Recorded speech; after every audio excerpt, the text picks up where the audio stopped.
I'm profoundly saddened to stand before you today to report that 18 people lost their lives and 13 people injured in last night's attacks.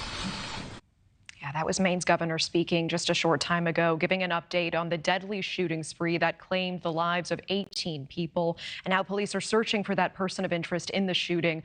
Finding him may be very difficult for police. Maine is the most wooded state. Its residents are spread out, and that may give this fugitive a leg up. News Nation's Keleigh Beeson has more about Maine's terrain and law enforcement's high-tech tools that are possibly being used to track him now. Keleigh? Yeah, that's right, Natasha. So the upshot being Maine is not an easy place to find people. Let's break it down further. It's the most forested state in the country, with more than 90% of the state covered in dense forestry. Now, that is the highest in the nation.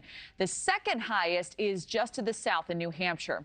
So these shootings happened, as you know, near Lewiston, Maine. But the further north you get, Natasha, the more forest and the less people. Maine is a very remote state as well, especially there in the north, with fewer than 5 people per square mile. And for context, the national average is about 94. So we have seen forests be a challenge for these types of manhunts in the past. In Pennsylvania, you'll remember earlier this year, Danilo Cavalcante, a convicted murderer, he was able to remain on the run for 2 weeks in Pennsylvania's forests. Maine's forests, they're much denser. And if the suspect does have military training, as we know Robert Carr does, it could be very difficult to find him. There's all types of technology. I'm sure they're using things that we know about and things that we don't know about. But certainly, you know, anything that the infrared technologies, the night vision, and then, you know, let's not discount just good investigative work and also the use of the dogs.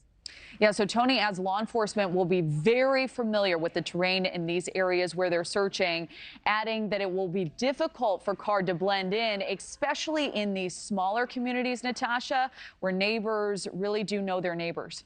Interesting to hear that that sense of community might actually be helpful in this case. Keleigh Beeson, thank you so much for that update. Thank you for watching. Go to newsnationnow.com to find News Nation on your television provider. And don't forget to click the red subscribe button below to get more of News Nation's fact-driven, unbiased coverage.